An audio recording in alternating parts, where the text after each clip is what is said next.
Hi, I'm Radiance, and welcome to my channel. Usually we're cooking up something delicious and simplistic and creative and foodie inspired, but today what I'm going to be doing is cooking up some solutions and a different way at looking at what happens when you stop feeling motivated, or you feel unmotivated, so to speak. So I'm going to share with you what I do. And the first thing I do is I welcome in the pain. So if you've ever been in the gym or you've ever been working out, you probably heard this saying, no pain, no gain. And that's so true for life and when you're going through things. When you're feeling unmotivated, I say welcome in the feeling. It could be painful, it could be wrenching, emotional, whatever you're feeling, just welcome it in and also accept it. It's a part of life, and know that it will pass, but honor what you're feeling. And maybe sometimes what I like to do is give myself a time frame. I give myself a time frame as to how long I'm gonna stay in an emotion and stay in the feeling. Or I may give myself a day, like, hey, you know what, that's it. I'm gonna take this length of time, and then when I wake up anew or the next day comes, I'm gonna move forward. The second thing I like to do is look forward to feeling good. And I do that sometimes by journaling. I write down what I'm grateful for. I also look at the end in mind, meaning this is my goal. Right now I feel like I'm stuck. Right now I don't feel motivated. But I like to sometimes jot down and write down, like, this is the big dream. At the end of this hard work, at the end of, this marathon that I'm running, at the end of me making 100 cakes, for example, let's say it's a catering gig, at the end of this meal, at the end of this trip, on the other side of that, there's my success. On the other side of that, there is my triumph. On the other side of that, I'm going to feel accomplished. And on the other side of that, this is how I'm going to feel. This is what's going to come of that. And don't be afraid to dream big. Don't be afraid, because sometimes what ends up happening is we think we're doing something small. For example, in my life, I was going out with my partner, and we had a catering business. We did meal preps, and it was a day when I wasn't really feeling all my best, but I went out with my partner and I went to go basically promote the business and also sell some meal preps. Well, I went out to the car to get something. I was at a gym, and when I came back inside, there were two individuals at the table, and they were asking about the food, and I was talking about the food, and I was actually talking about some of the ingredients. I was also talking about the macros, which is the back of the package, which lists all the different calories and proteins and what's in the meal, vitamins, minerals, sugars, all those things, all the nutritional facts, so to speak. That's all the macros. And what happened was it turned into a great opportunity.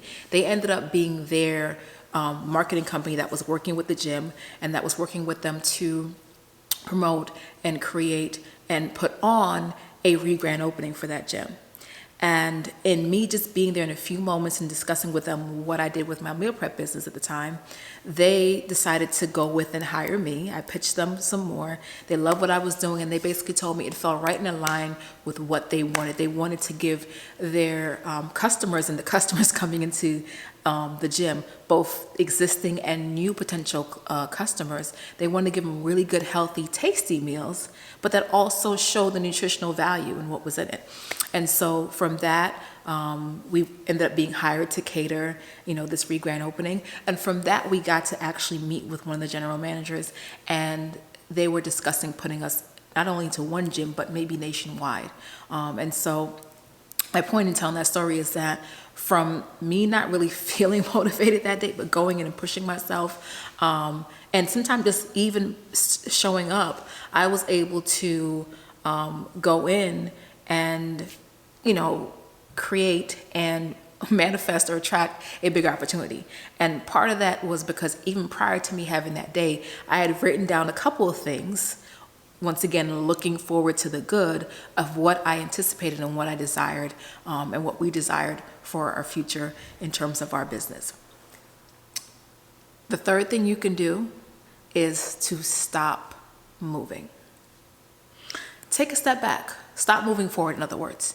Sometimes pushing and pushing and going is kind of contradictory. And I know that may sound contradictory, so to speak, but I've had times in my life where I've done that, where I've, been online. It could be if you're looking for a job and you're looking every day and you're filling out applications and you're doing that and you're making the phone calls and you're going to interview. I've done it myself many times. And what I found that happened at times was there were times when I was getting frustrated because I felt like I wasn't getting results. The fact of the matter is I was putting in the work. I was committed. I was showing up every day. But I was also really being hard on myself. So in taking a step back, as opposed to continuing to go on the same routine over and over again every day that I was doing, I was able to kind of take a moment, look at my perspective, look at what I'd accomplished, one. Also, look at some more goals and reassess, and sometimes stop moving and just being still for a moment can also help you. It can help you to just be. One thing else I would add to this would be, what's this, number 5, would be to have fun. So stop moving is a part of that, but what I did also is I stopped moving forward in this progress when I was like searching for some work or something to that effect, and I took my mind off of that and decided to just have some fun. So that looked like sometime watching a TV show, going out for a run. That was fun for me, getting some exercise, getting some air, going to play some video games, Dave and Buster's, going to spend time with some friends, having a FaceTime phone conversation with some friends that are not near me. And for me in particular, getting in the kitchen, baking something, cooking something, and feeding my family and friends, that was what was fun for me. And it enabled me to take my mind off of the thing that I was just fretting about and worried about and be able to create some fun and relaxation. Something else you can do is to take a really good break. Now, part of that is having fun. But the other side of that could be just taking a really good, relaxing break. Now, while I'm all for fun, sometimes relaxing and not being so engaging is also a good thing. Now, for me, I like a good spa day. I don't know about you, but if I can't go to a spa, what I've done is I've created that environment at home. I set up my bathtub, I got some Epsom salt, I got some bubble baths, I got some good music, I lit some nice candles, and I just kind of sat with myself in the tub and just luxuriated in the relaxation and gave myself a break. Sometimes I made it just for the moment, and sometimes I just took the rest of that day off from processing and pushing and allowed myself to have a really long break. Sometimes that was as much as, changing into some pajamas or a comfortable t-shirt and, grabbing some popcorn that I made and, putting some cinnamon sugar on it. Yes, I stayed in the kitchen sometimes with that, but, create a little snack for myself and, putting on some music and just kind of like, relaxing back. Sometimes I put on some TV or TV show. And, also, I like dance breaks. How about that? Put on music that you love. Me, I like Afrobeats. I like hip hop and rap. Sometimes I like jazz. I like a bunch of different music. But put on something that allows you to move, something that you love to groove and move to and feel, and do that. Dance to that, move to that. Give yourself a dance break. Sometimes right in the midst of all the things that you think are stressing you out, it's good just to stop, take a really good dance break. That's a good thing. And lastly, embrace failure. Yes, I said it, embrace failure. And what that means is if you tried something and it's not working out and you feel like you failed, guess what? It just didn't work in that moment. You still have time to go back and do it again. As long as you have another day, another moment, you can do it again. Now, I know what you're going to say. Sometimes you have what we call deadlines. I don't like to use the word deadlines. Goal lines is what I like to do. But let's say you have a due date or something that's due by a date. Guess what? Do your best. Take those steps I mentioned before and then do your best to make it to that goal line, to make it to that due date, and do it in a way where you embrace some of those challenges And then in taking a break, come back to it with fresh eyes and say, you know what? What did you learn from that mistake? What did you learn from that failure, right? What did you learn? I've tried out, especially once again in the kitchen. I've tried recipes sometimes. Sometimes things I've created my own. Sometimes I've adapted recipes from other cooks and other chefs. And you know how many times I've tried something and it just didn't work out? I remember one time my partner asked me to make a healthier version of my banana walnut muffins, which I have on this channel.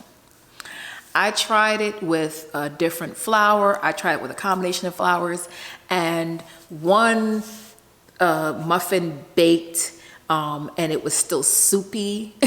Like it literally almost like burnt on the outside and it was still soupy. Another one like didn't cook all the way through no matter how long I cooked it. It was just too soft. Another flour was just too dense and almost too hard and too stiff. And so it took me a couple times to figure it out. But guess what? As much as I was disappointed, and yes, I was like, oh, me and my partner was like, that doesn't taste too good, and I didn't like it. I just kept going back to the drawing board. I did the same thing when I was creating my blue corn muffin recipe. It took me about 3 or 4 tries to get that recipe down. And how I assessed it was, I tried it the first time and I realized I didn't like the texture, and I went back to the drawing board. I said, what can I add to it? I figured out that blue corn flour was a little bit too soft by itself, so I had to add a spelt flour or another more dense flour.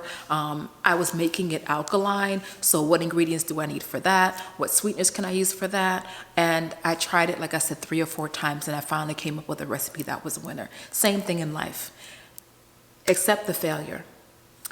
Also know it's not over. Keep going. Look at what you're grateful for. And look at what you're learning from those challenges and from those things that you quote unquote fail at. What can you learn from what you've done? What wasn't done right? What can you add to that to make that work? And keep going. I know it's cliche. They say keep going, never give up, but all those things are true. But first and foremost, embrace those challenges and then take those things as fuel to keep going. So I hope that helped. If you like this video, please give it a thumbs up. If you have any things you want to share about how you've overcome and the things that you do when you don't feel motivated, please comment and share and let me know what's on your mind. Let me know what you're thinking. And let me know if you tried any of the things that I suggested and how it worked out for you, right? And also subscribe to this channel for more content like this. And I still have more food content for you that's in here as well. And also join my free VIP group as well. Well, thank you so much for joining me, and you have a wonderful day.